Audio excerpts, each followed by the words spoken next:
మరో breaking news చూస్తున్నాం. నెల్లూరులో వైసీపీ అధ్యక్షుడు వైఎస్ జగన్ పర్యటించనున్నారు. సెంట్రల్ జైల్లో ఉన్న మాచర్ల మాజీ ఎమ్మెల్యే పిన్నెల్లి రామకృష్ణారెడ్డిని పరామర్శించనున్నారు. కాసేపట్లో హెలికాప్టర్ ద్వారా కనపర్తాడు జడ్పీ హైస్కూల్ గ్రౌండ్ వద్దకు చేరుకుంటారు.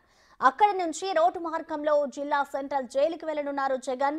జైల్లో ఉన్న పిన్నెల్లిని పరామర్శించిన అనంతరం 1 గంటకి తాడేపల్లికి తిరిగి పయనం కానున్నారు.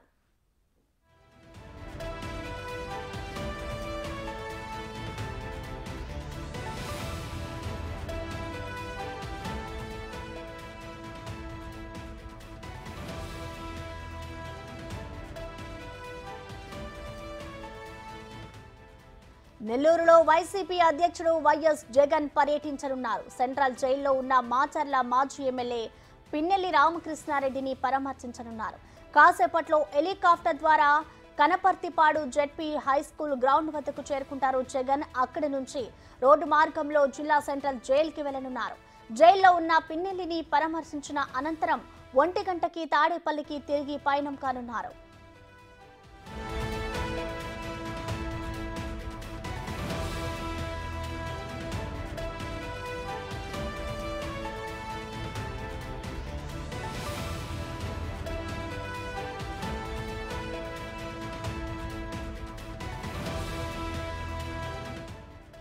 దీనికి సంబంధించిన మరింత సమాచారం మా ప్రతినిధి సురేంద్ర అందిస్తారు. సురేంద్ర, చెప్పండి, వైసీపీ అధ్యక్షుడు జగన్ నెల్లూరు పర్యటనకు సంబంధించిన డీటెయిల్స్ ఎలా ఉన్నాయి?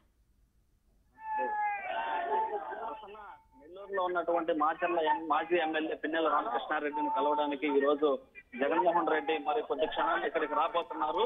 ఇక్కడికి రాబోతున్న క్రమంలో ఇక్కడికి భారీగా కూడా కార్యకర్తలు, అక్కడ ఉన్నటువంటి నాయకులందరూ కూడా భారీగా జరుపుకొని జై జగన్ అంటూ నినాదాలు ఇస్తూ ఉన్నారు. అయితే ఇక్కడ ఏదైతే 11:40కి ఇక్కడ ఉన్నటువంటి కనపర్తిపాడులో ఏర్పాటు చేస్తున్నటువంటి హెలికాప్టర్ వద్దకు ఇప్పుడే చేరుకున్నట్టుగా తెలుస్తుంది. చేరుకున్న క్రమంలో అక్కడి నుంచి రోడ్డు మార్గాన ఇక్కడ నెల్లూరు సెంట్రల్ జైలు ఉన్నటువంటి చెముడుగుంటలో ఉన్నటువంటి సెంట్రల్ జైలుకి వద్దకు మరో 15 నిమిషాలు ఇక్కడికి చేరుకున్నారు. చేరుకున్న క్రమంలో ఇక్కడైతే కూడా భారీగా బందోబస్తు ఏర్పాటు చేసినట్టు ఉంది. భారీ బందోబస్తు ఏర్పాటు చేస్తున్నారు.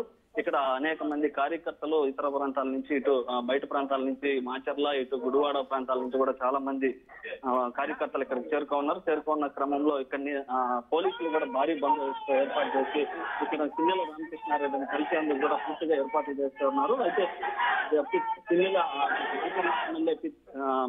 మాజీ ఎమ్మెల్యే పిన్నెల్లి రామకృష్ణారెడ్డి ఏదైతే నంబూరు శేషగిరిరావు, అదేవిధంగా సిఐ నారాయణ స్వామిని దాడి చేసి, అదేవిధంగా పాలవపాడులో ఉన్నటువంటి అంటుకల్పల మండలం పాలవపాడు బూత్ లో ఈ యొక్క ఏదైతే ఈవీఎంల పగలగొట్టారో ఈ కేసులో నెల్లూరు అరెస్ట్ అయ్యి రిమాండ్ కింద ఇక్కడ నెల్లూరు జైల్లో